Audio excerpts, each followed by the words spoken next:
नमस्कार साथियों, एक बार आप सभी का फिर से स्वागत है राजस्थान के इतिहास और कला संस्कृति में। मैं आप लोगों के सामने लेकर आया हूं दोस्तों राजस्थान के इतिहास का ये दोस्तों पार्ट नंबर 16 है दोस्तों आप लोगों के सामने, जहां से आप लोगों को आने वाले हर एग्जाम में दोस्तों एक पर्सन इंपोर्टेंट है दोस्तों देखने ही मिलेगा। सर जी पर्सन नहीं आए तो भाई तुम पढ़ना छोड़ देना, लेकिन मैं पढ़ाना छोड़ने वाला बिल्कुल भी नहीं हूँ, क्योंकि मेरे को पता है भाई कन्फर्म पर्सन यहाँ से आएगा। अभी हाल ही में दोस्तों सब इंस्पेक्टर एग्जाम में पर्सन यहाँ से आया, फर्स्ट ग्रेड एग्जाम में पर्सन आया तो ऐसा है क्वेश्चन यहाँ से पूछा गया था। साथ में दोस्तों अभी हाल ही में दोस्तों रीट एग्जाम में भी दोस्तों जो इससे पहले दोस्तों जो मेंस वाला होता है उसमें यहाँ से क्वेश्चन पूछा गया था। भाई जबरदस्त है दोस्तों रहने वाली क्लास। दोस्तों आइए चर्चा करते हैं जयपुर के उत्तराधिकारी संघर्ष के बारे में आप लोगों को दोस्तों मैं चर्चा करने वाला हूँ। इससे पहले हमने दोस्तों चर्चा की राजस्थान में मराठों का आगमन दोस्तों सबसे पहले होता है दोस्तों कहां पर होता है साहब जी? बूंदी में दोस्तों कौन लेकर आया था साहब जी? सवाई जयसिंह की दोस्तों जो बहन थी उसका नाम है अमर कुमरी, जो की कछवा रानी थी। वो मराठा दोस्तों जो सिंधिया है, मराणा जी दोस्तों सिंधिया, और दोस्तों एक आता है जो मल्हार राव होलकर उसको लेकर आती है, और मल्हार राव को दोस्तों सिंधिया को अपना क्या बनाती है दोस्तों?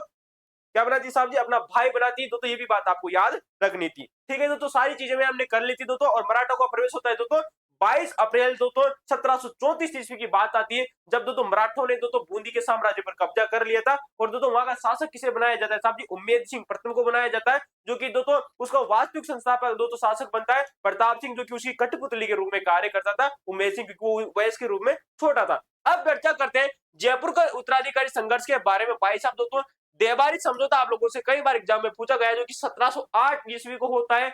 विवाह का दोस्तों इसे इकरारनामा भी कहा जाता है। क्या कहा जाता है दोस्तों? देवारी जो समझौता था इसे विवाह का इकरारनामा भी कहा जाता है। क्यों कहा जाता है?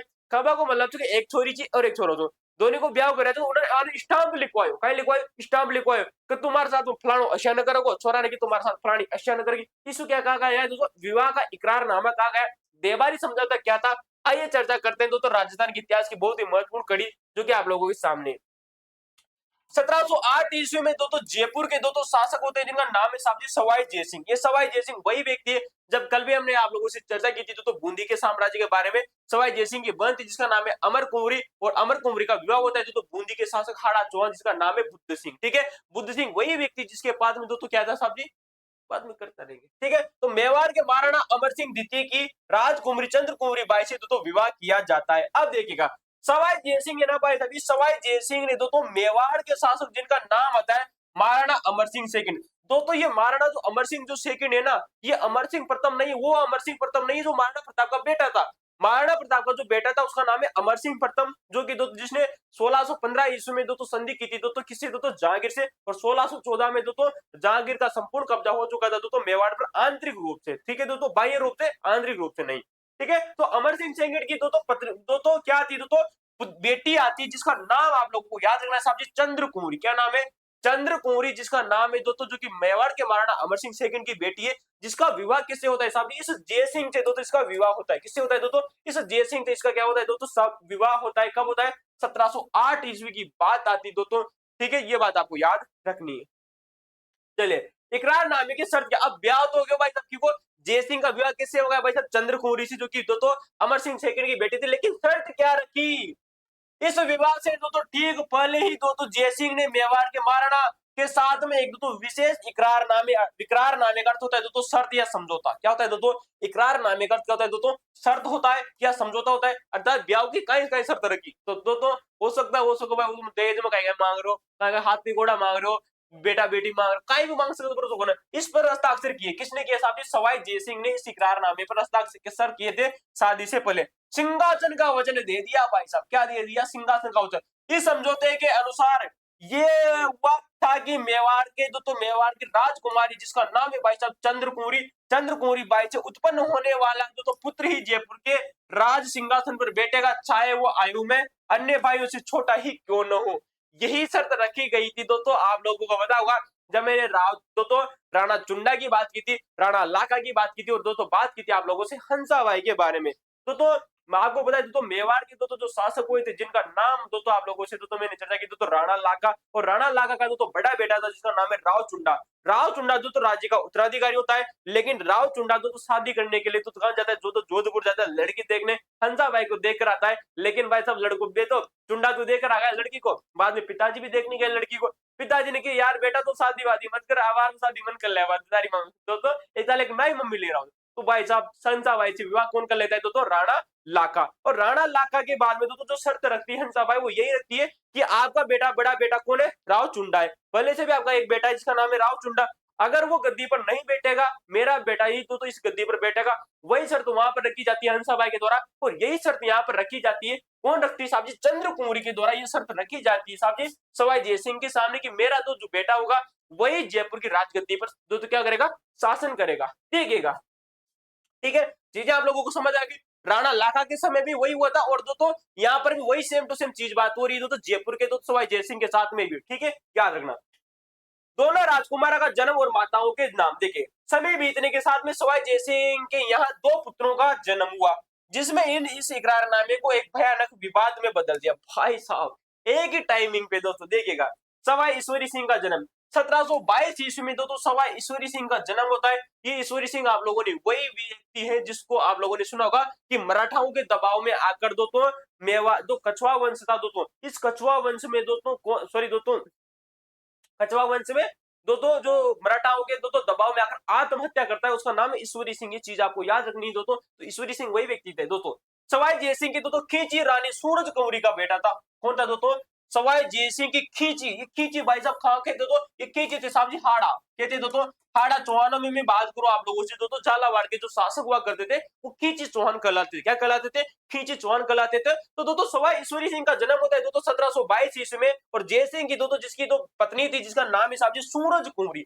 एक का नाम है चंद्र कुंवरी, एक का नाम है सूरज कुंवरी। तो देखिए जयसिंह की दो प्रमुख लुगाइयों के नाम आपको याद रखना है साहब जी। एक का नाम आता है दोस्तों सूरज कुंवरी जो कि खींची राजवंश की थी दोस्तों, और जवाई सिंह दोस्तों सवाई जयसिंह की एक और रानी आता है जिसका नाम है मेवाड़ की। किसकी दोस्तों? मेवाड़ की राजकुमारी जिसका नाम है भाई साहब चंद्र कुंवरी। क्या नाम है साहब जी?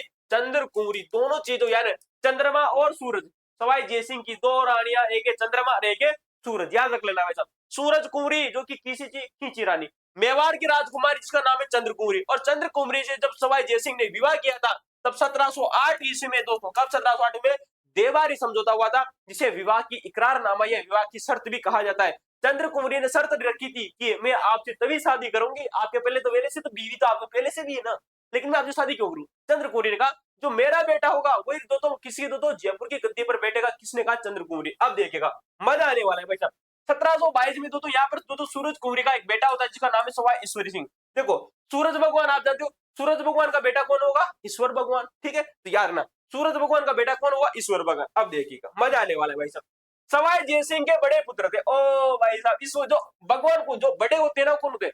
भगवान तो बड़े होते हैं, और भगवान कौन है भाई साहब? ईश्वर। तो ईश्वर भगवान कौन है? बड़े पुत्र। ठीक है, राजपूत परंपरा के अनुसार बड़े पुत्र का गद्दी पर पहला अधिकार होता है। भाई वो बोली से नकारा हो, दारू पीता हो, नीट खाता हो, कुछ भी खाता हो भाई, हाँ? कुछ भी खाता, दारू वारू सब पीता हो, नशीला आदमी हो तो ना कुछ भी करता हो, लेकिन भाई साहब बड़ा बेटा है गद्दी पर बैठेगा। ये परंपरा रही थी तो राजपुतानी की। ठीक है, अब यहीं पर दोस्तों जन्म होता है साथी माधव सिंह का। किसका जन्म होता है दोस्तों? देखिएगा 1728 ईस्वी में दोस्तों, मात्र दोस्तों 4 साल बाद में, कब सॉरी मात्र 6 साल बाद में 1722 ईस्वी में दोस्तों ईश्वरी सिंह का जन्म हुआ। किसका जन्म हुआ? ईश्वरी सिंह का दोस्तों जन्म होता है। और यहीं पर दोस्तों 1728 ईस्वी में दोस्तों माधव सिंह का जन्म हो जाता है। किसका जन्म हो जाता है दोस्तों? माधव सिंह का जन्म होता है। अब पढ़ेगा भाई साहब लफड़ा। क्या बजेगा? लफड़ा। देखिएगा मेवाड़ की राजकुमारी जिसका नाम है भाई साहब चंद्र कुंवरी, चंद्रमा जी से। अब चंद्रमा जी से बेटा होगा माधव सिंह। क्या होगा? तो चंद्रमा को दोस्तों बेटा कौन होगा भाई साहब? माधव सिंह। ठीक है दोस्तों, और ईश्वरी सिंह दो किसका बेटा था साहब जी? सूरज कुंवरी का। सूरज भगवान ने दोस्तों सूरज भगवान ने दोस्तों किसको पैदा किया साहब जी? ईश्वर भगवान को। ठीक है, ऐसे ट्रिक लगा लेना भाई, जबरदस्ती नहीं बोल रहा हूँ, ट्रिक लगा लो आप। तो चंद्र कुंवरी का बेटा आ गया साहब जी माधव सिंह। अब देखिए विवाह की जो 1708 की जो शर्त थी वो क्या कहती है कि ईश्वरी जो चंद्र कुंवरी इसका बेटा जो है माधव सिंह वही गद्दी पर बैठेगा। 708 ईस्वी में क्या होता है साहब जी? विवाह होता है। 1728 ईस्वी में जाके भाई साहब 1728 ईस्वी में जाके तो बेटा पैदा होता है। 20 सालों बाद में जाके पैदा हुआ है। तो भाई साहब 20 सालों तक तो मजे ले रहे थे भाई साहब ईश्वरी सिंह। क्या ले रहे थे साहब? सॉरी तो सवाई जय सिंह, ईश्वरी सिंह नहीं, सवाई जय सिंह मजे ले रहे थे 20 सालों तक। तो देखिएगा ये आयु में ईश्वरी सिंह से तो 6 वर्ष छोटे थे। मैंने आप लोगों को बताया 1722 में दोस्तों जन्म होता है ईश्वरी सिंह का दोस्तों, और 1728 ईस्वी में दोस्तों जन्म होता है साहब जी माधव सिंह का। कितने का अंतर आया साहब जी? 6 वर्ष का है। क्वेश्चन बन सकता है, आप लोग छोटे छोटे क्वेश्चन बनेंगे दोस्तों, देखिएगा। लेकिन भाई जब 1708 ईस्वी का दोस्तों जो इकरारनामा था, समझौता था, इस समझौते के अनुसार जयपुर की गद्दी पर असली दावेदार कौन थे? कौन थे साहब जी? माधो सिंह थे। कौन बनेगा? माधो सिंह। किसके अनुसार? तो 1708 ईस्वी का जो देबारी जो समझौता होता है, इस देबारी समझौते के तहत में जो शासक बनना था साहब जी, बनना था किसको? माधो सिंह को। लगा लो भाई साहब, तीर का तुक्का, 100% क्वेश्चन भविष्य में बनने वालों थे। चलो आ जाओ भाई साहब, संघर्ष की अनिश्चितता। संघर्ष क्या हुआ? लड़ाई होने वाली, ठीक है।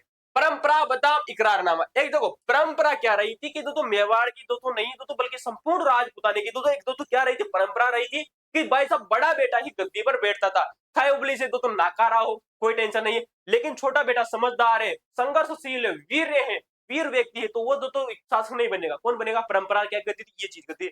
लेकिन भाई साहब समझौता हो गया 1708 ईस्वी में, इकरारनामा हो गया और माधो सिंह को शासक बनना ही बनना था, चंद्रकुंवरी के बेटे को, ठीक है। चलिए देखते हैं। बड़े पुत्र होने के नाते ईश्वरी सिंह का दावा मजबूत था। बड़ा बेटा होने के कारण ईश्वरी सिंह का दावा मजबूत था, जो कि तो सूरज कुंवरी का बेटा था। किसका था? सूरज कुंवरी का बेटा था। सूरज कुंवरी किसी रानी थी साहब जी? खींची रानी थी। खींची रानी थी और खींची राजपूत आप जानते हो, दो हाड़ौती का जो चौहान है, दो हाड़ौती का साम्राज्य, वहां पर दो झालावाड़ का सिंहासन पर कार्य कर रहे थे, ठीक है। तो वही इस लिखित समझौते के कारण छोटे पुत्र माधो सिंह का दो पक्ष भारी पड़ गया, क्योंकि भाई साहब लेयर बट को स्टाम्प लेयर बट को पापा शासक तो मुझे बनू, टेंशन लेने की जरूरत है, कौन किसे सवाई जैसे करी, तो टेंशन मतलब शासक तो मुझे बनू, मेरे पास क्या है? मेरे पास स्टाम्प पेपर रखे हुए हैं। क्या रखे? स्टाम्प पेपर रखे। मैं सुप्रीम कोर्ट चला जाऊंगा भाई साहब, टेंशन लेने की जरूरत ना, लेकिन शासक तो मैं बनूंगा। किसने कहा दिया साहब जी? माधो सिंह ने कह दिया। आ जाओ भाई साहब, युद्ध का आधार। सवाई जयसिंह के जीवन काल तो में तो शांति रही, लेकिन इस विरोधीबाज स्थिति के कारण बिल्कुल तय कि निश्चित हो गया था कि जयसिंह की मृत्यु के बाद जयपुर की गद्दी के लिए दोनों भाइयों के बीच एक तो खूनी और भयानक उत्तराधिकार संघर्ष होने वाला। बड़ा बेटो भाई तो हाँ मुंह राजो बनू, अरे छोटो बेटो मुंह राजो बनू, मार्केट का स्टाम्प पेपर रखे हुए हैं, मैं सुप्रीम कोर्ट चला जाऊंगा, मैं सुबह तो मैं आदत में यूएनओ में चला जाऊंगा, टेंशन लेने की जरूरत। किसने कहा था? इसने कहा। अच्छा तो उस जमाने में यूएनओ नहीं था, अभी तो यूएनओ की बात कर रहा हूँ, ठीक है, अभी नहीं। आ जाओ रिवीजन कर लिया, रिवीजन देखो, याद हो या नो, याद करवाने की कोशिश करो। 1708 ईस्वी में सवाई जयसिंह ने ताप्ती मेवाड़ के शासक, जिनका नाम आप लोगों को याद रखना है साहब जी, अमर सिंह सेकंड। क्या नाम है साहब जी? अमर सिंह सेकंड, जिसकी बेटी का नाम है चंद्रकुंवरी, ठीक है। इकरारनामा होता है मेवाड़ की राजपूत गद्दी पे, बेटा का कौन बैठेगा साहब जी? इस राजकुंवरी तो चंद्रकुंवरी का बेटा ही बैठेगा, ठीक है। ईश्वरी सिंह का जन्म होता है 1722 में, जो कि तो खींची रानी सूरज कुंवरी का बेटा था। याद आप लोगों को हो ही गया होगा, टेंशन लेने की जरूरत ही ना है। आ जाओ भाई सब, जयपुर ग्रह कलेश और मराठों का हस्तक्षेप। मैंने वही चीज आप लोगों को बताई थी कि सवाई जयसिंह के कारण ही उस जमाने में कहां पर? बूंदी में। बूंदी की मैं बात करूं तो साहब जी, बूंदी में तो 1732 ईस्वी, ठीक है। 1732 ईस्वी की बात आती है दोस्तों, ठीक है। 1732 में 22 अप्रैल पर दोस्तों मराठाओं ने तो क्या कर लिया था, ठीक है। मैंने आप लोगों को चीजों को समझिएगा कि दोस्तों उस समय जो बूंदी था, बूंदी का दोस्तों जो बुद्ध शासक आता है बुद्ध सिंह, और बुद्ध सिंह की दोस्तों बहुत सारी रानियां हुआ करती थी। एक तो चुंडावत रानी भी थी। चुंडावत रानी ने कह दिया था कि दोस्तों जयसिंह की जो बहन है उसका नाम है अमर कुंवरी, उस अमर कुंवरी से दोस्तों क्या करे? प्रेम कम करे। आता जो चुंडावत रानी का मेरे साथ ही चिपके रहो दिन रात, टेंशन लेने की जरूरत है। तो उसने उस समय जो जयसिंह था, उसने दोस्तों अमर कुंवरी के साथ में घोटाला कर दिया, और दोस्तों बाद में दोस्तों वैसे भी बहुत सारा षड्यंत्र होता है दोस्तों, ठीक है। और दोस्तों जयसिंह ने अपने भाणेज दोस्तों भवानी सिंह को मरवा दिया था। किसने? जयसिंह ने अपने भाणेज भवानी सिंह को मरवा दिया था, जो कि अमर कुंवरी का बेटा था। तो बहिन ने अपने भाई से बदला लेने के लिए तो मराठा सरदार मल्हार राव होलकर को बुलाया और साथ में राणोजी सिंधिया को बुलाया। उन्होंने दोस्तों आए, दोस्तों कब आए थे? 18 अप्रैल को आ चुके थे, और 18 अप्रैल के बाद में 22 अप्रैल को उन्होंने कब्जा कर लिया था दोस्तों। और यहाँ पर दोस्तों गद्दी पर किसे बिठा दिया? गद्दी पर बिठा दिया जाता है साहब जी उमेद सिंह को। किसको साहब जी? उमेद सिंह को। किसको बिठा दिया था? उमेद सिंह को। और उमेद सिंह दोस्तों छोटा होने के कारण, आयु में छोटा होने के कारण दोस्तों जो वास्तविक संस्थापक बनता है वो बनता है दोस्तों प्रताप सिंह। कौन बनता है? प्रताप सिंह। ये प्रताप सिंह वही व्यक्ति जो तो जब दोस्तों मराठाओं ने जब बूंदी पर आक्रमण किया था, उस समय दोस्तों इस जय सिंह की दोस्तों जो पुत्री थी, किसकी? इस जय सिंह की दोस्तों पुत्री थी, जिसका नाम है कृष्णा कुमारी। क्या नाम है? कृष्णा कुमारी। कृष्णा कुमारी किसकी बेटी है साहब जी? इसकी दोस्तों जय सिंह की बेटी थी, और जिसका विवाह हुआ था दोस्तों दलेल सिंह से। किससे हुआ था दोस्तों? दलेल सिंह से। और दलेल सिंह दोस्तों कहाँ का शासक था? ये था दोस्तों करवड़ का जागीरदार। कहा था दोस्तों? करवड़ का दोस्तों जो जागीरदार था, जिसका नाम है दोस्तों सालिम सिंह। क्या नाम आता है दोस्तों? सालिम सिंह। इस सालिम सिंह का दोस्तों सेकंड बेटा था। कैसा बेटा था? सेकंड। और प्रथम बेटा कौन था? प्रताप सिंह। तो याद रखना, ये सारी चीजें मैंने आप लोगों को कल वीडियो में चर्चा कर ली थी। जबरदस्त है, जहां से 100 क्वेश्चन बनते हैं। आ जाओ भाई साहब, सवाई जयसिंह की मृत्यु और सिंहासन की दोस्तों विवाद की स्थिति देखिएगा, ठीक है। मराठों का अस्तित्व 1743 ईस्वी में। ये नहीं कि दोस्तों देखिएगा 1743 ईस्वी की बात हो रही है और तो मैंने बात की थी तो 1732 ईस्वी में जो तो बूंदी में आक्रमण होता है, लगभग 10 सालों बाद में जाकर तो जयपुर में जो तो मराठाओं का अस्तित्व होता है। कहां पर? 10 सालों बाद में। जयसिंह की मृत्यु और तो सिंहासन का विवाद सितंबर 1743 में। देखिए सितंबर 1743 में तो जयसिंह की मृत्यु हो जाती। किसको हो जाती? दोस्तों जयसिंह की। और मैंने आप लोगों को ये भी बताया था कि ये जो सवाई जयसिंह था इसने दोस्तों 1742 ईस्वी में, कब दोस्तों? 1742 ईस्वी में अश्वमेध यज्ञ किया था। कब किया था दोस्तों? अश्वमेध, रुको भाई रुक जा, अश्वमेध यज्ञ किया था। कितने किए थे दोस्तों? अश्वमेध यज्ञ इसने कितने किए थे साहब जी? 2 किए थे और 2 किए थे। और प्रथम कब किया था दोस्तों? एक किया था दोस्तों 1734 को, जब बात हो रही थी दोस्तों क्या नाम से, हुरडा सम्मेलन की। हुरडा सम्मेलन के दोस्तों 1 महीने बाद में। और हुरडा सम्मेलन कब होता है आप लोगों को पता है? 16 व 17 जुलाई को दोस्तों हुरडा सम्मेलन आयोजित है। यानी कि दोस्तों जुलाई के बाद में अगस्त का महीना आता है और अगस्त के महीने में इन्होंने क्या किया था? अश्वमेध यज्ञ किया था साहब जी। और सेकंड अश्वमेध यज्ञ होता है 1742 ईस्वी में। और पुरोहित कौन था आप लोगों को बताया? सुधाकर पौंडरिक। सारी चीजें मैंने आप लोगों से कंप्यूटर चर्चा कर ली थी। आइए चर्चा करते हैं। भाई साहब जयसिंह की मृत्यु हो चुकी है। सवाई जयसिंह का निधन हो चुका है तो सितंबर 1743 ईस्वी में जयपुर के प्रतापी राजा सवाई जयसिंह की मृत्यु हुई। सवाई की उपाधि किसने दी थी साहब जी? औरंगजेब के द्वारा दी गई थी। ईश्वरी सिंह का राज्यारोहण। जयसिंह की मृत्यु के बाद उसका तो सबसे बड़ा बेटा तो जयश्री ईश्वरी सिंह तो राज्य सिंहासन पर बैठे। और माधो सिंह का दावा था कि साहब जी गद्दी पर बैठने के लिए तो छोटे भाई माधो सिंह ने पूर्व में लिखित 1708 का जो इकरारनामा था, देवारी समझौता, जो कि मेवाड़ की राजकुमारी से उत्पन्न पुत्र राजा बनने की शर्त को आधार बनाकर तो जयपुर की गद्दी पर अपना मजबूत दावा ठोक देता है भाई साहब। ठीक है, सुप्रीम कोर्ट में चले जाते हैं। आप देखिए होता क्या है, देखिएगा ग्रह कलश की शुरुआत। इस दावे के साथ में तो जयपुर की रियासत में दोनों सगे भाई, एक है तो ईश्वरी सिंह जो कि तो सूरज कुंवरी का बेटा है। किसका बेटा है साहब जी? सूरज कुंवरी का बेटा है। और एक है तो जिसका नाम है माधो सिंह जो कि चंद्र कुंवरी का बेटा है। किसका बेटा है साहब जी?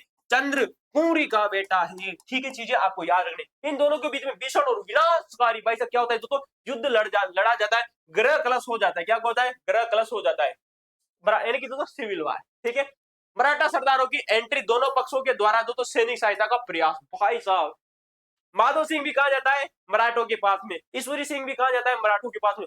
दोनों के दोनों भाई साहब किसके पास चलेगा? मराठाओं के पास में चलते हैं और अपनी स्थिति को मजबूत करने की कोशिश करते हैं। ठोक दो भाई साहब, लाइक शेयर सब्सक्राइब ठोक दो, अरे ठोक दो, टेंशन लेने की जरूरत नहीं। अपनी स्थिति को मजबूत करने के लिए दोनों भाइयों ने राजस्थान में पैर पसार रहे मराठा सरदारों को भारी रिश्वत देकर अपनी अपनी अपनी तरफ ला। भाई साहब रिश्वत तो दे दी उस जमाने में भी। जो तो देखो ईश्वरी सिंह ने किसको रिश्वत दी? मराठों को। यार तू मेरा साथ दे दे। माधो सिंह ने कहा गया भाई तू मेरा साथ दे, मैं तेरे को ज्यादा रिश्वत दूंगा, मैं तेरे को ज्यादा पैसा दूंगा। अब देखा भाई साहब माधो सिंह का बारे में, किसका? माधो सिंह का पक्ष। ओ भाई साहब माधो सिंह का पक्ष किसने रखा? तो मल्हार राव होलकर के द्वारा। ये मल्हार राव होलकर वही व्यक्ति तो जबकि 18 अप्रैल, कब? 18 अप्रैल 1732 ईस्वी को कहां पर आता है साहब जी? बूंदी में आता है। और बूंदी में उस समय जो रानी थी जिसका नाम है साहब जी अमर कुंवरी। क्या नाम है? अमर कुंवरी, जो कि कैसी रानी थी? कछवाहा रानी थी। कैसी थी? कछवाहा रानी थी। कछवाहा रानी थी अर्थात सवाई जयसिंह की बहन थी। क्या थी? सवाई जयसिंह की बहन थी। इसने उसको क्या भेजी थी? राखी। क्या भेजी थी? राखी भेजी थी या राखी बना दी। इसका सगा भाई नौकर अपना, देखो सगा भाई तो सवाई जयसिंह था, उसको भाई माने स्वीकार कर दिया। और इस मल्हार राव होलकर को क्या माना था? अपना भाई माना था। तो उस जमाने में ये राजस्थान में आया था। ठीक है, और मराठों का प्रथम अस्तित्व था। माधो सिंह ने मराठा सरदार मल्हार राव होलकर से सैनिक सहायता प्राप्त की। किससे प्राप्त की थी? क्वेश्चन बन सकता है आप लोगों से। मल्हार राव होलकर से माधो सिंह ने क्या प्राप्त की थी साहब जी? सैनिक सहायता प्राप्त की थी। बदले में साहब जी माधो सिंह ने होलकर को 20 लाख रुपए देने का भारी भरकम आश्वासन दिया। भाई साहब वचन दे दिया, यह ले जा तुम्हारी कोतली 20 लाख रुपए की। याद देखे हमारी कोतली, ये हमारी कोतली ले जा 20 लाख रुपए की। डॉलर ही डॉलर भरी आई, कई भरिया डॉलर ही डॉलर। कितना ले जा? 20 लाख रुपया ले जा भाई साहब, 20 लाख रुपया की नहीं। लेकिन तुम्हारे लिए तुम्हारा राज्य द्वारा, मुझे तो अपना राज्य बराबर चाहिए। क्या चाहिए? जयपुर का सिंहासन मेरे को चाहिए। तू 20 लाख रुपए ले ले। किसने कहा साहब जी? माधो सिंह ने कहा। किससे कहा साहब जी? मल्हार राव होलकर से कहा।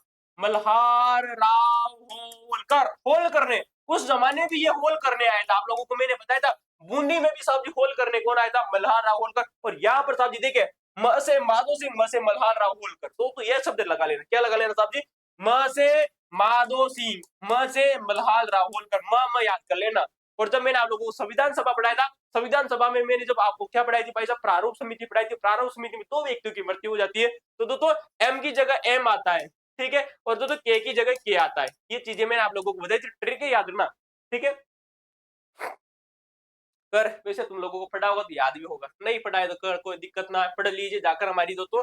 कौन सी क्लास भाई साहब? संविधान वाली क्लास। डेंजर क्लास थी, तुम टेंशन मान लो।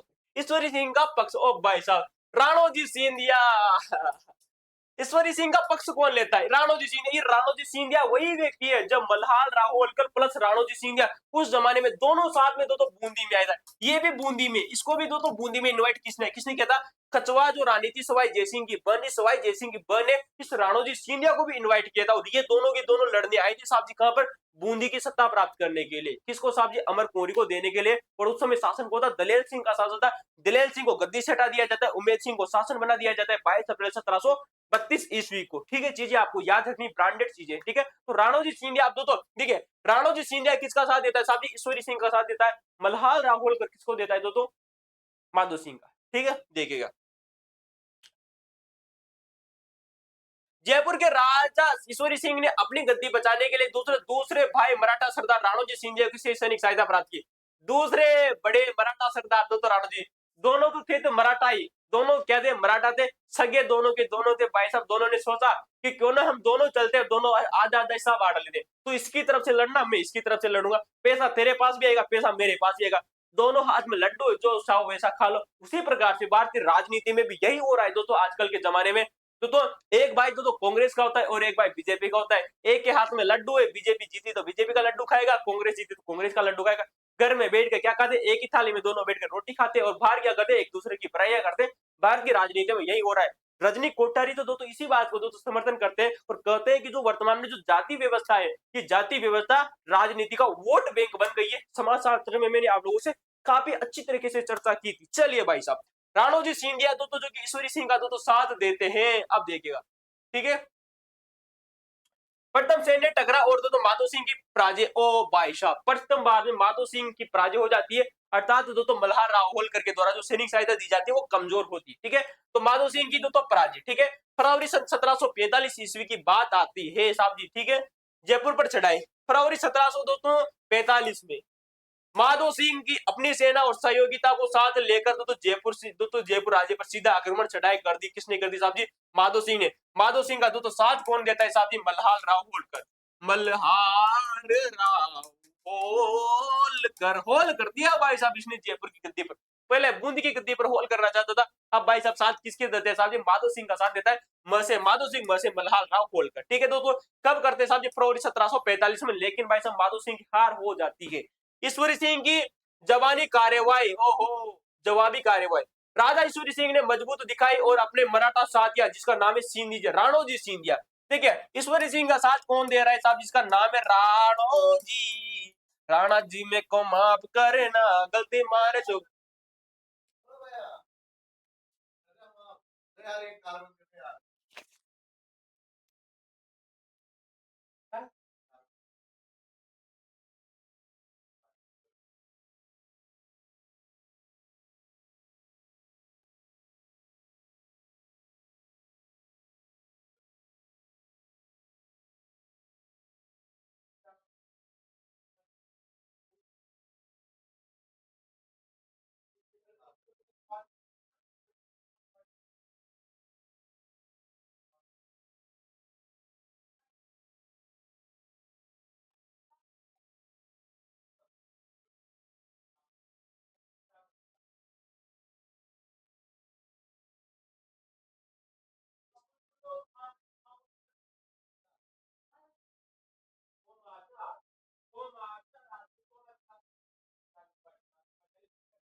तो देखिए दोस्तों, चर्चा करते हैं भाई साहब राणोजी सिंधिया के बारे में। राणोजी सिंधिया जो था तो ईश्वरी सिंह का तो क्या था आपकी सहयोगी था राणोजी सिंधिया, और भाई साहब जीत जाता है राणोजी सिंधिया। माधो सिंह की हार हो जाती है शुरुआती लड़ाई में। तो ईश्वरी सिंह ने माधो सिंह और उसके तो सहयोगी राजाओं को तो बुरी तरह परास्त कर दिया और युद्ध में तो मैदान से खदेड़ दिया। भाई साहब कौन जीत जाता है? ईश्वरी सिंह जीत जाता है। ठीक है, चीज आलो भाई साहब। कालपी का गुप्त समझौता और खांडेला का आगमन। ओ भाई साहब, कालपी, काल आ गया तुम्हारा, कौन आ गया? काल आ गया, खांडा लेकर आए, खांडो ले मारेगा भाई साहब। देखो, कालपी का गुप्त समझौता, खांडे राव का आगमन। देखिए, कालपी बेटा प्रतिनिधि, पहली हार से न घबराकर माधो सिंह ने तो मल्ला राव होलकर से तो दोबारा सैनिक मदद मांगने के लिए अपने एक विशेष दूत को तो कालपी नामक स्थान पर भेजा।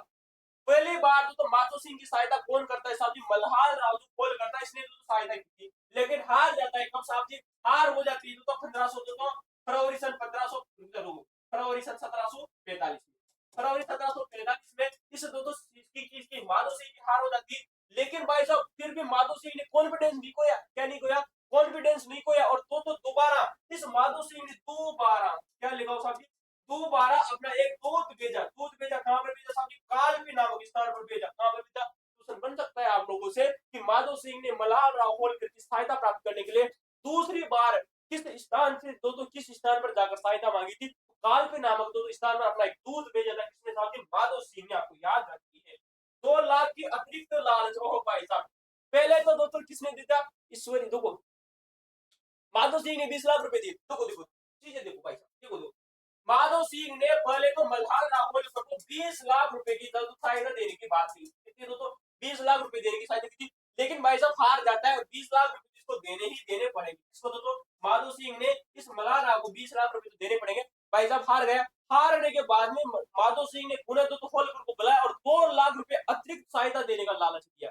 तो 2 लाख रुपए और ज्यादा ले ली। अब की बात एक बार और युद्ध कर ले, आजा आजा भाई युद्ध कर ले। 2 लाख अतिरिक्त लालच नहीं, और तुरंत सैनिक सहायता के बदले माधव सिंह ने होलकर को 2 लाख रुपए की अतिरिक्त, भाई साहब अतिरिक्त को अंडरलाइन कर लेना, एडिशनल, क्या बोलेंगे भाई साहब? एडिशनल, एडिशनल देने का पक्का वादा किया था। खांडे राव की रवानी। अब भाई साहब देखो खांडा लेकर तो रवाना हुआ घोड़े पर, टुकड़ी टुकड़ी टुकड़ी। ये देखो भाई साहब घोड़ा, टुकड़ी टुकड़ी टुकड़ी, खांडे राव की रवानगी। इस भारी रकम के लालच में आकर मल्हार राव होलकर ने तुरंत अपने पुत्र को खांडे राव को भेज दिया। भाई साहब देखो मल्हार राव का होलकर का तो अपना एक बेटा आता है जिसका नाम है साहब जी खांडे राव। कहां पे आता है तो खांडे राव कहां से आया था साहब जी? कालपी नामक स्थान से आया था। कहां से आया था दोस्तों? तो मल्हार राव होलकर की अरे बड़ा बात है यार, वो तो पहले भी गयो तो हार गयो, अब की बजी तो इसी का मार बेटा ले जा, पर 2 लाख रुपए तो तुम ज्यादा देनी पड़ेगा। फिर की मल्हार राव होलकर की कि तो चल जा माधो सिंह, मुझे तेरे साथ लड़ूंगा, लेकिन मैं नहीं लड़ूंगा, इस बार मेरा बेटा आप लोगों से लड़ेगा। 2 लाख रुपए मेरे को एडिशनल चाहिए। तो 2 लाख रुपए अतिरिक्त सहायता मांगी। खांडे राव भाई साहब 1000 चुनिंदा, 1000 चुनिंदा घुड़सवारों को, यदि सवारों को साथ में तीनों राजपूत सहयोगियों की मदद करने के लिए तो जयपुर में रवाना हो जाता है। तीनों राजपूत सहयोगी की मदद के लिए तो जयपुर में रवाना हो जाता है। राजमहल का ऐतिहासिक, भाई साहब इंपोर्टेंट लगा दो भाई साहब क्वेश्चन है, राजमहल का युद्ध कब होता है? याद रखा है तो 1 मार्च बाद की आती है, 1 मार्च 1747 में। कब होता है? अरे आपको पता ना 1947 में हमारा दोस्तों देश क्या होता है दोस्तों? आजाद होता है। लेकिन उससे भाई साहब 200 सालों पहले राजमहल का युद्ध होता है। क्वेश्चन याद कर लेना, ट्रिक लगा लो। जब हमारा भारत देश आजाद होता है सन 1747 में, उससे 2 साल पहले राजमहल का युद्ध होता है। लेकिन युद्ध कब होता है साहब जी? 1 मार्च 1747 में। कब होता है? तो देखिएगा राजमहल का युद्ध होता है साथ ही 1 मार्च 1747 को। कब होता है? 1 मार्च 1747 में राजमहल का युद्ध होता है। आइए चर्चा करते हैं भाई साहब युद्ध की ऐतिहासिक स्थिति। मराठा कुकुम सहायता, कुमुख सहायता मिलने के बाद, कुमुख मतलब तो सहायता बाद मिलने के बाद दोनों पक्षों की सेनाएं एक बार फिर आमने सामने हुई और 1 मार्च 1747 को राजमहल नामक स्थान पर भीषण युद्ध होता है। माधो सिंह की सहायता करने के लिए कौन आ गया साहब जी? खंडे राव। और करो माधो सिंह की सहायता करने के लिए कौन आया था साहब जी? खांडे राव आया। कौन आया? खांडे राव आया। तो खांडे राव किसका बेटा था साहब जी? होलकर का बेटा था। 1000 सैनिक लेकर आया था। कब आया था दोस्तों?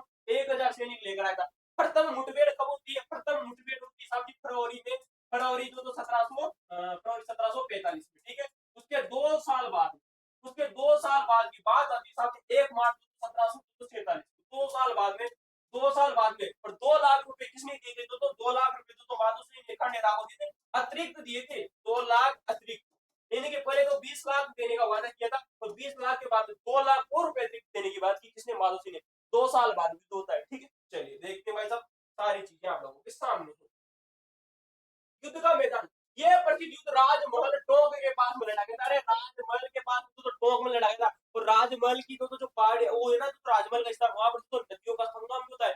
कमेंट है बताओ अगर आप लोगों ने राजस्थान की ज्योग्राफी पढ़ के रखी है तो भाई साहब राजमहल के बारे में, ठीक है। नामक स्थान पर लड़ा गया, ठीक है। तो याद रखना दोस्तों राजमहल का जो युद्ध है काफी 1 मार्च को, तब 1 मार्च 1746 की बात आती है, तब लड़ा जाता है। प्रथम मुठभेड़ होती तो कब होती है? तो फरवरी 1745 तब दोस्तों 1745 में, ठीक है। और दोस्तों ये चीज आपको याद हो गई। ईश्वरी सिंह की शानदार विजय, इस बार भी भाई साहब ईश्वरी सिंह जीत जाता है। इस बार भी ईश्वरी सिंह की विजय हो जाती है, किसमें साहब जी, किसमें, राजमहल की। राजा तो कौन रहेगा साहब, ईश्वरी सिंह रहेगा, बड़ा बेटा था। किसने कहा साहब जी, बड़ा बेटा था, पावर तो थी भाई उसके पास में। तो ईश्वरी सिंह की विजय। इस अत्यंत विनाशकारी और निर्णायक युद्ध में जयपुर के राजा ईश्वरी सिंह ने अद्भुत वीरता दिखाई और माधो सिंह और उसकी संयुक्त मराठा सेना को धूल चढ़ा दी। अरे संयुक्त सेना मतलब मराठा कौन है साथी, खांडे राव है, खांडे राव। खांडे राव जो तो किसने सहायता की, माधो सिंह की तो सहायता की खांडे राव ने। 1000 सैनिक लेकर आया था, कहां पर आया, राजमहल टोंक में आया साथी। राजमहल कहां है साथी, टोंक में, ठीक है, टोंक में ठोक दिया भाई साहब इन्होंने, ठोक दिया, इसको ठोक दिया, इनको ठोक दिया। रिवीजन चेक कर ले, आ जाओ भाई, याद हो या नो, या शक्ति चीजें याद हो। देखो भाई, सितंबर 1743 ईस्वी को सवाई जयसिंह की मृत्यु का बाद उसका ज्येष्ठ पुत्र ईश्वरी सिंह तो राजगद्दी पर बैठता है। सितंबर 1743 ईस्वी में जब सवाई जयसिंह की मृत्यु हो जाती है, उसके बाद में शासक बनता है। शासक कौन बनता है, दोस्तों माधो सिंह ने, दोस्तों माधव मनी सिंह बाद ईश्वरी सिंह बनता है दोस्तों। और ईश्वरी सिंह जो बड़ा बेटा था, जो कि सूरज कुंवरी का बेटा था, माधो सिंह जो कि चंद्र कुंवरी का बेटा था। माधो सिंह ने क्या किया साथी, 30 लाख रुपए देकर के दोस्तों होलकर को बुलाया। किसको बुलाया, होलकर को बुलाया। वही जो तो राणोजी सिंधिया को कौन बुलाता है, ईश्वरी सिंह बुलाता है। देखिए राणोजी सिंधिया को कौन बुलाता है, वो बुलाता है तो मराठा सरदार था जिसने ईश्वरी सिंह की दोस्तों तरफ से युद्ध लड़ा था। राणोजी सिंधिया ने किसकी तरफ से युद्ध लड़ा था, ईश्वरी सिंह की तरफ से युद्ध लड़ा था। देखिएगा फरवरी 1700 दोस्तों, देखिएगा फरवरी 1745 में प्रथम मुठभेड़ होती है माधो सिंह के बीच में और ईश्वरी सिंह के बीच में। ईश्वरी सिंह की दोस्तों जीत हो जाती है और माधो सिंह की क्या हो जाती है, हार हो जाती है, ठीक है। कालपी नामक स्थान, वो कालपी नामक स्थान था दोस्तों जहां पर माधो सिंह ने अपना एक दूत दोस्तों पुनः भेजा। किसके पास में भेजा साथी, इस माधो सिंह ने अपना एक दूत भेजा साथी होलकर के पास में। और दोस्तों दोबारा सहायता भेजी और दोस्तों होलकर ने दोस्तों क्या किया साथी, अपने बेटे को भेजा। क्या भेजा, अपने पुत्र का भेजा। उस पुत्र का नाम है साथी खांडे राव। किसको भेजा साथी, खांडे राव को भेजा। खांडे राव दोस्तों 1000 सैनिक लेकर यहाँ पर आता है और राजमहल टोंक में दोस्तों 1 दोस्तों मार्च 1746 ईस्वी को क्या होता है साथी, युद्ध होता है।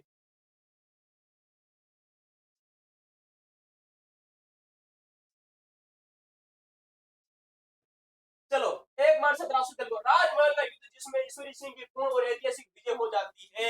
इसकी राजमहल के युद्ध में ईश्वरी सिंह की पूर्ण विजय हो जाती है। राजमहल में राजा कौन बन जाता है, ईश्वरी सिंह बन जाता है।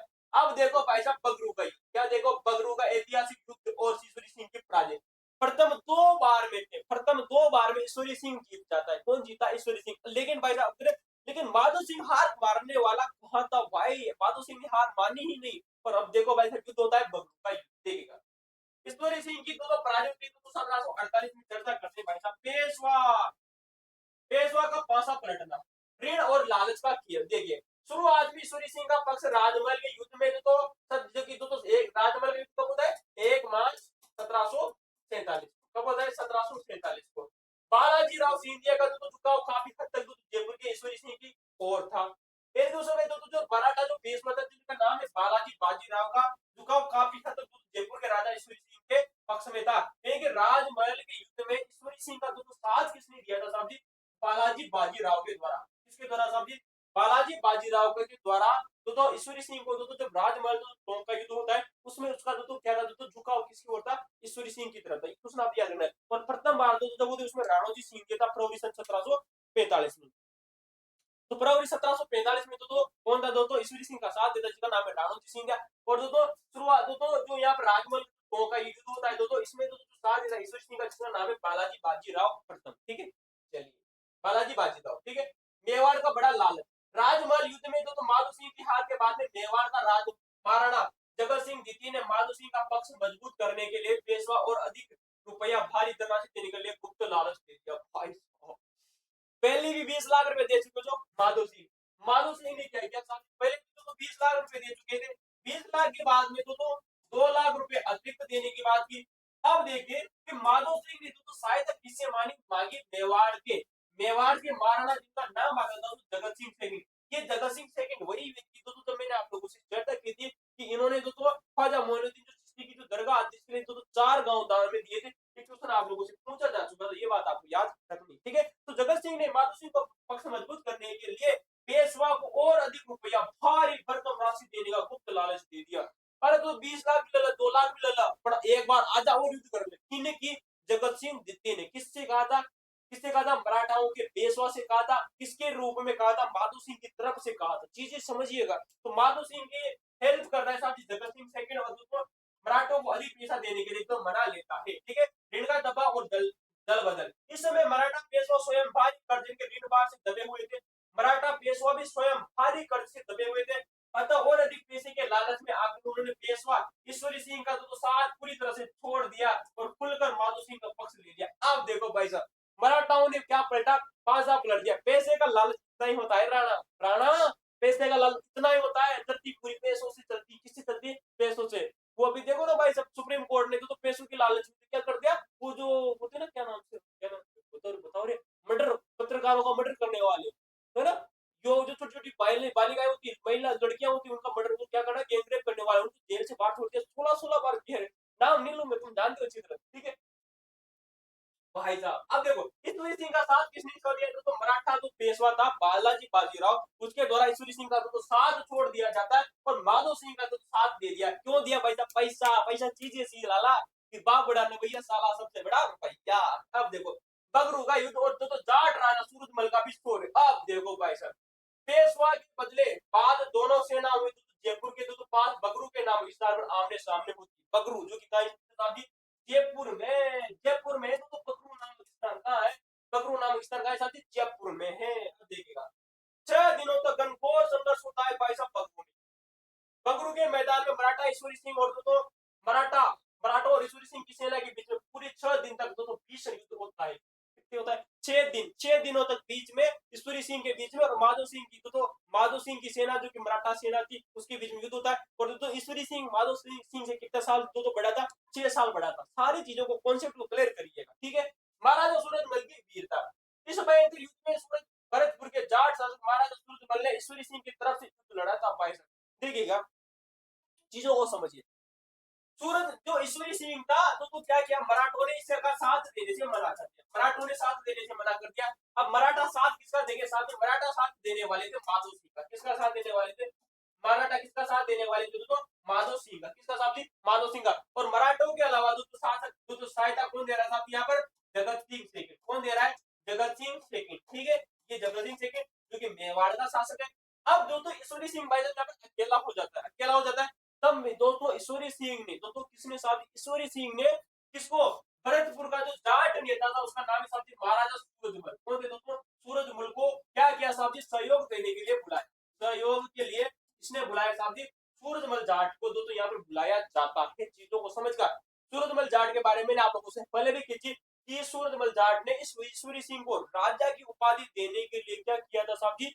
तो मुगल शासक से क्या किया था साहब जी? मुगल शासकों से क्या किया था? बताओ। हाँ, वो अनुमति की थी ना इसने, किसने? ईश्वरी सिंह ने, कि आप सूरजमल जाट को राजा की उपाधि दीजिए। लेकिन कहा जाता है कि तो 1752 ईस्वी को तो 1752 है ना, 1752 ईस्वी को तो सूरजमल जाट को तो उपाधि दी जाती है जिसका नाम आप लोगों को सुना होगा तो राजेंद्र की उपाधि। किसकी उपाधि? तो राजेंद्र की उपाधि प्लस तो इसे तो एक पद भी दिया जाता है।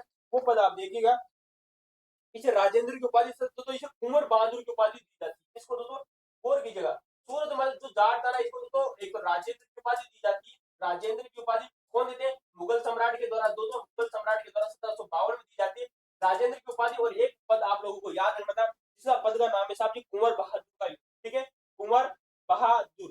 ठीक है, ये पद का नाम है साहब कुंवर बहादुर। कुंवर बहादुर, बहादुर ये पद का नाम, ये पद दिया जाता है किसको साहब जी? किसने? दोस्तों सूरजमल को। किसने? दोस्तों इच्छा प्रकट की थी इस ईश्वरी सिंह ने तो मुगलों से। किसने? मुगलों से मांगा था कि आप जो सूरजमल को तो राजा की उपाधि दीजिएगा। ठीक है, तो सारी चीजें हम तो आप लोगों से चर्चा कर चुके थे। जब आप लोग पढ़ेंगे तो आप लोगों को पता चल जाएगा। ठीक है, भरतपुर का जाट वंश। ठीक है, तो वीरता का परिचय दिया। ईश्वरी सिंह की पराजय। जाट सेना के इस कड़े प्रतिरोध के बावजूद भी मराठाओं की विशाल संयुक्त सेना के सामने अंततः 6 दिन के बीच में तो ईश्वरी सिंह की तो करारी हार हो जाती है। ठीक है, तो लेकिन ईश्वरी सिंह फिर भी हार जाता है क्योंकि मराठा जीत जाते हैं। ठीक है, बगरू के युद्ध के बाद अपमानजनक शर्तें और तो व्यवस्था। बगरू के युद्ध के बाद में हारने के बाद तो राजा को बेहद कड़े अपमानजनक समझौते के लिए होना पड़ा, तो जिसके तहत उन्हें निम्नलिखित बातें करनी पड़ी। ये क्वेश्चन आप लोगों से बन सकता है भाई साहब भविष्य में कि जैसे ही तो बगरू जयपुर का युद्ध होता है साहब जी, उस जयपुर के युद्ध के बाद में 1748 का जो बगरू का युद्ध है उसके बाद में जो ईश्वरी सिंह से तो कुछ शर्तें मंगवाई जाती। कौन मांगता है? ईश्वरी सिंह से भी शर्तें मानी जाती है और माधो सिंह से भी शर्तें लगवाई जाती है। कौन लेते हैं साहब? मराठा। देखिएगा ये क्वेश्चन भविष्य में बनेगा, आप लोग देखिएगा भविष्य में बनने वाला है, लगा लो साहब। माधो सिंह को 4 परगने, ईश्वरी सिंह को अपने छोटे भाई माधो सिंह को अपने छोटे भाई माधो सिंह को जयपुर राज्य के 4 परगने मत परगने सौंपने पड़े थे। क्वेश्चन आपको याद रखना है, इस माधो सिंह को अब जब जीत किसकी हो जाती है? माधो सिंह की। हार किसकी हो जाती है साहब? हार होती है ईश्वरी सिंह को। अतः ईश्वरी सिंह को अपने छोटे भाई के लिए 4 परगने देने पड़े। कितने परगने देने पड़े थे? तो जयपुर राज्य के किसके साथ? जयपुर राज्य के 4 महत्वपूर्ण परगने की लाके सौंपने पड़े थे और 4 गांव किसने किसने किसको दान दिए थे? जगत सिंह द्वितीय ने। दोस्तों किसको साथ दिए? शेख दोस्तों जो चिश्ती की जो दरगाह आती है जयपुर अजमेर वाली, उसको दोस्तों दान में दिए थे। और यहाँ पर दोस्तों ईश्वरी सिंह ने माधव सिंह को 4 परगने दान में दिए। ठीक है, चलिए दान में नहीं दिए थे, जबरदस्ती दिए थे। किसने दिए थे? मराठों। ठीक है, उमेद सिंह को बूंदी का राज्य।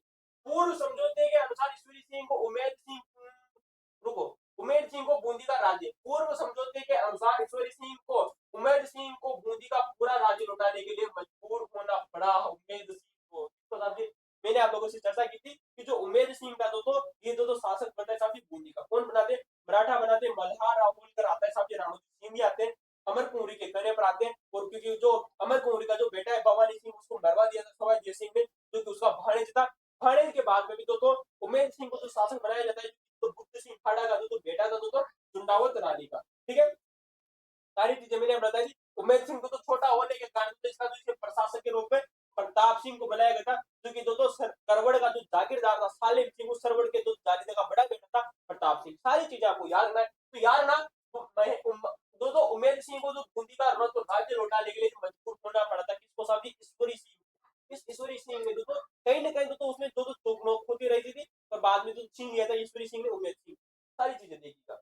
मराठों का भारी भरकम राष्ट्र युद्ध की हर्जाना और सहायता के लिए बदले मराठा पेशवा और होलकर। तो पेशवा कौन है? बालाजी बाजीराव। बालाजी बाजीराव किसकी सहायता करते हैं? देखिए राजमहल टोक के युद्ध में जो पेशवा था, इसमें पेशवा ने जो सहायता किसको दी थी? तो ईश्वरी सिंह को। लेकिन अब पेशवा जो होलकर है उन्होंने किसको सहायता दी? माधो सिंह को। तो माधो सिंह को एक बहुत बड़ी धनराशि रकम देने का पक्का वायदा करना पड़ा, और इस बारी जुर्माने के लिए जयपुर की आर्थिक कमर तोड़ दी। भाई साहब जब जयपुर राज्य से पैसा का पूरा पैसा मराठाओं के पास में चला जाएगा, तो भाई साहब जयपुर के पास में क्या बचेगा? कद्दू बचेगा क्या? कद्दू कद्दू भी नहीं बचे। हाँ, अब देखो भाई साहब ट्रिक देख लो। बालाजी बाजीराव ऋण के बोझ और मेवाड़ के पेशों में लालच में अचानक सिंह को तो धोखा देने वाला मराठा सरदार कौन? बालाजी बाजीराव। तो बालाजी बाजीराव ने अब ईश्वरी सिंह का साथ दे दिया था, छोड़ दिया था, और माधो सिंह के साथ में तो आकर क्या के साथ उसने मिला दिया। तो ईश्वरी सिंह का तो साथ छोड़ दिया था, माधो सिंह का साथ देते हैं। ठीक है, किसमें साथ? बगरू के युद्ध में। ठीक है, राजा ईश्वरी सिंह का खुद दुखद अंत और मराठा का वित्तीय दबाव और आत्महत्या 1750 ईस्वी का वित्तीय संकट। तो वित्तीय संकट का मतलब फाइनेंशियल। ठीक है, अधूरा वादा और मराठों का बढ़ता दबाव, दर चुकाने का असमर्थता। बगरू का जो युद्ध होता है तो अगस्त 1748 में, ये बात आपको याद होगी। तो हुआ था तो बगरू का युद्ध जयपुर के पास में हुआ था।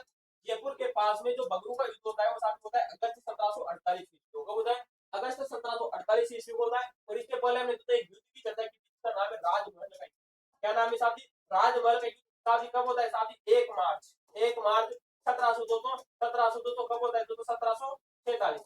ठीक है, ये सारी चीजें आप लोगों को याद है।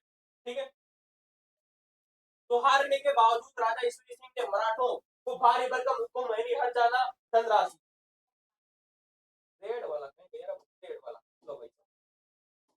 ईश्वरी सिंह को मराठा भारी भरकम युद्ध हर जाना धनराशि देने का पक्का वादा किया। जयपुर के कारखाने खाली खजाने फरमाए था, तो खजाना था वो सब खाली हो गया।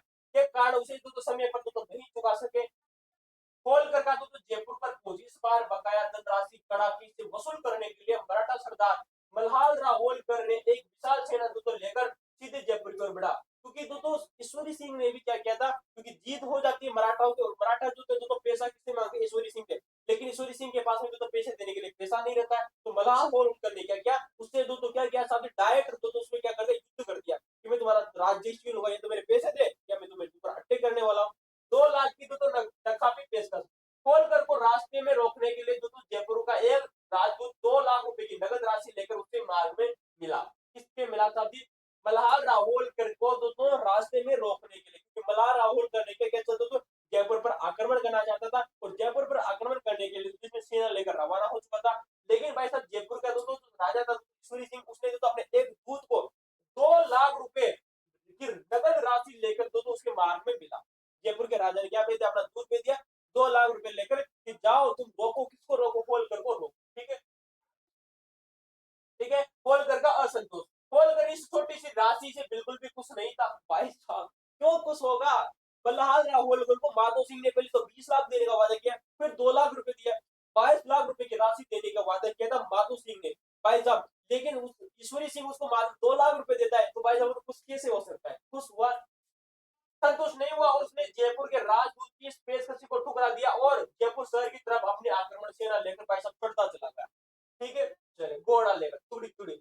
राजा ईश्वरी सिंह की घबराहट और तो घोर निराशा, राजदूत की चेतावनी, जब जयपुर के राजदूत ने वापस लौटकर ईश्वरी सिंह को तो सूचना दी कि होलकर किसी भी कीमत पर मारने को तैयार नहीं है और सेना सहित जयपुर के बिल्कुल नजदीक आ चुका है, तो ईश्वरी सिंह ने गहरे भय की तो डर में डूब गया, डर लग गया कहीं ना ईश्वरी सिंह मेरे को वो मान को होलकर था मेरे को मार क्यों नहीं दी, किसने कहा था, होल को डरने लगने लगा, डरने लगने लगा होलकर को, सॉरी होलकर के कारण किसको, ईश्वरी सिंह को साथ डर बैठ गया, किसके, ईश्वरी सिंह के। खाली खजाना, पैसा तो था नहीं, युद्ध में सारी का सारा पैसा खत्म हो चुका था, 2-2 3-3 4 साल युद्ध लड़ चुका था, खाली खजाना।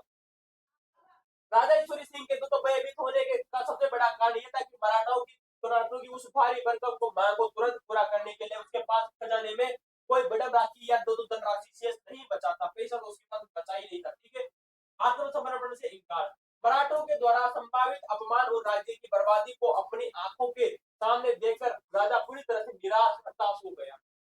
या तो मराठा क्या करेंगे, मराठों को ये चाहिए पैसा, या फिर उन्होंने कहा कि हम जयपुर को क्या कर देंगे, बर्बाद कर देंगे, क्या कर देंगे, बर्बाद कर देंगे। सरगासूली से कूदकर आत्म बलिदान, 13 दिसंबर 1750 ईस्वी को, भाई साहब सरगासूली से कूदकर, वो काली रात आती तो बात आती साहब 17 दिसंबर, कब आती है, तो 13 दिसंबर, कब, 13 दिसंबर 1750 को।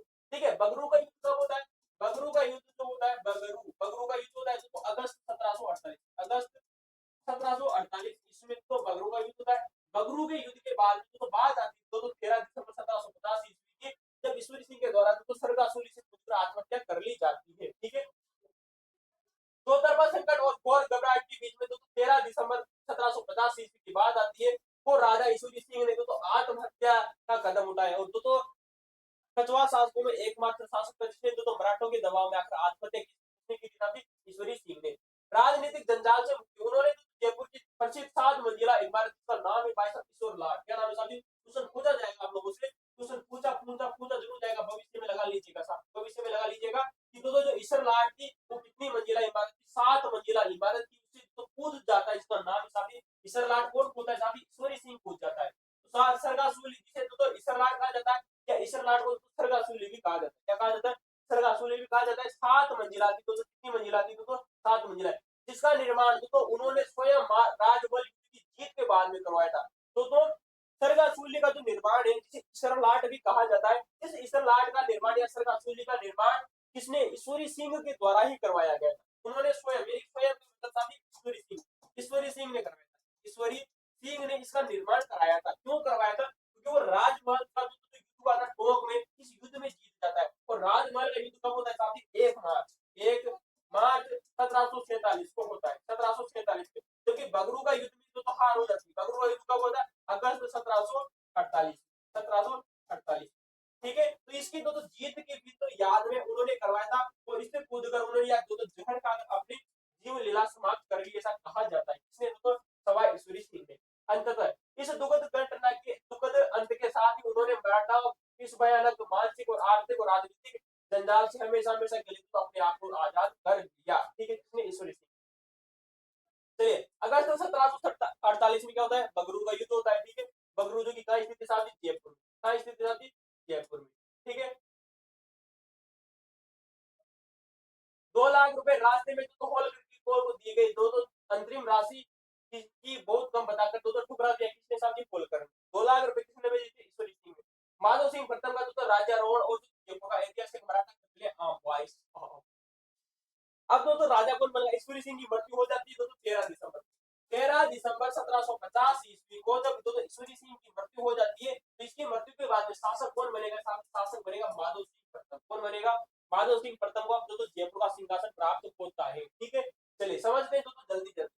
माधव सिंह का राज्याभिषेक और मराठाओं की तो भारी मांग, होलकर के द्वारा राज्यारोहण। राजा ईश्वरी सिंह की तो मृत्यु के बाद में मराठा राव होलकर ने माधव सिंह को जयपुर बुलाया और उन्हें तो आधिकारिक रूप से जयपुर की तो राजगद्दी पर बैठाया। ठीक है, कब? 1751 में। कब? 1751 में। 1751 को गद्दी पर बैठता है।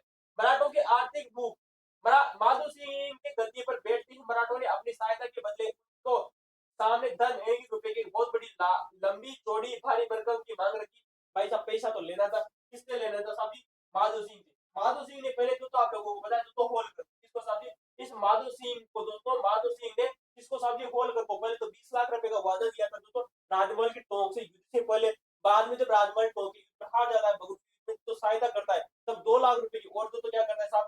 नहीं नहीं, फरवरी 1745, फरवरी 1745 में दोस्तों जो जो युद्ध होता है उसमें दोस्तों 20 लाख रुपए देने की वादा करता है माधव सिंह किसको? होलकर को।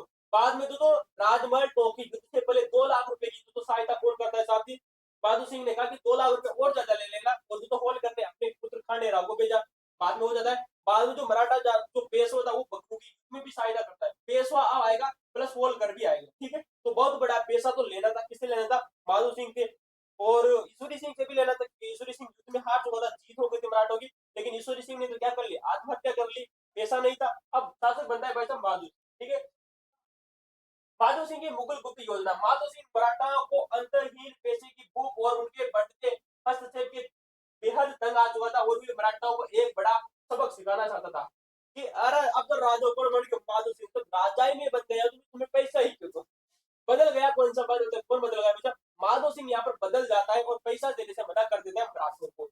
और तो जयपुर नगर में मराठों का प्रवेश और तो सुनहरा अवसर। तो कहा जाता है जैसे तो माधव सिंह का वो क्या बन जाता है? जयपुर का शासक बन जाता है। तो जो मराठों की जो सेना थी वो जयपुर में तो आती किसके लिए? मौज मस्ती करने के लिए, डांस वांस करने के लिए, घूमने फिरने के लिए और खाना पीने के लिए। क्यों आई? क्योंकि भाई साहब मराठों ने तो किसको जिताया था? माधव सिंह को जिताया था। तो सेना तो आएगी किसकी? मराठों की।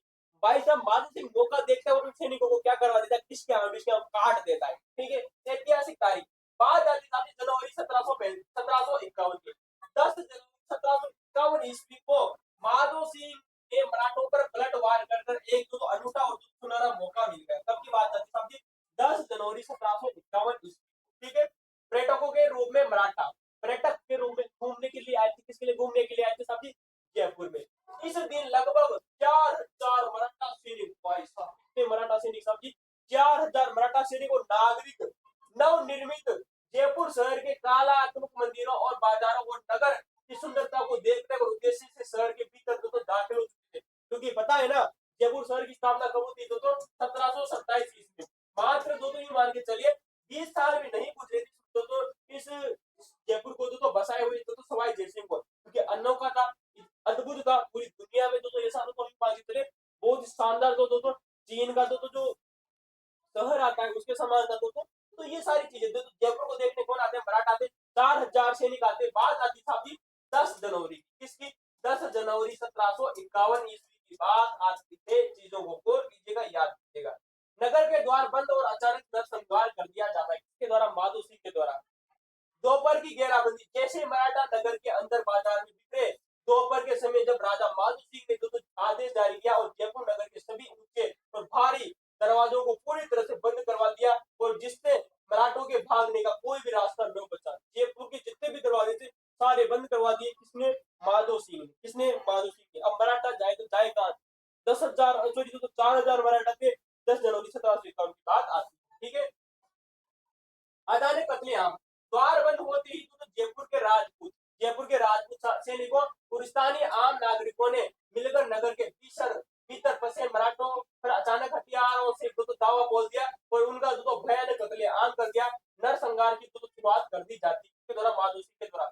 मराठों को सबक। इस अप्रत्याशित हमले में जयपुर की धरती पर सैकड़ों मराठों को मौत के घाट उतार दिया। माधव सिंह ने मराठों को घमंड का पूर्ण चूर चूर कर दिया कि तुम्हारे पास पैसा मांगने आ रहे हो, मेरे पास पैसे मांगने। किसने कहा? माधव सिंह। पलट जाता है बंदा साहब। राजस्थान के इतिहास पर दूरगामी और घातक प्रभाव। संघर्ष की नई उलझन। इस खूनी घटना के बाद राजस्थान की राजनीति राजपूतों और मराठों के बीच में अविश्वास बढ़ा और दुश्मनी की एक ऐसी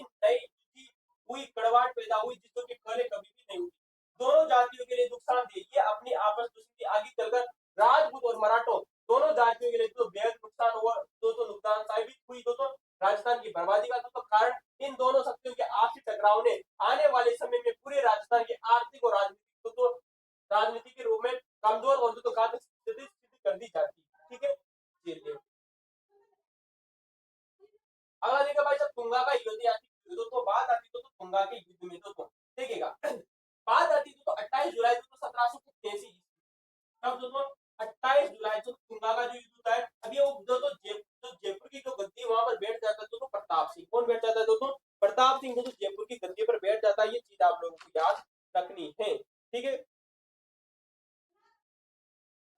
चले दोस्तों यहाँ से कोशिश करेंगे दोस्तों कि हम कल दोस्तों इस वीडियो को आप लोगों से कल चर्चा करें। आज के लिए दोस्तों इतना ही। लगभग दोस्तों हमारे पास 55 मिनट हो चुके हैं और अगर आपको वीडियो अच्छा लगा तो वीडियो को आप लाइक कर सकते हो, शेयर कर सकते हो और सब्सक्राइब तो आप कर ही लीजिए।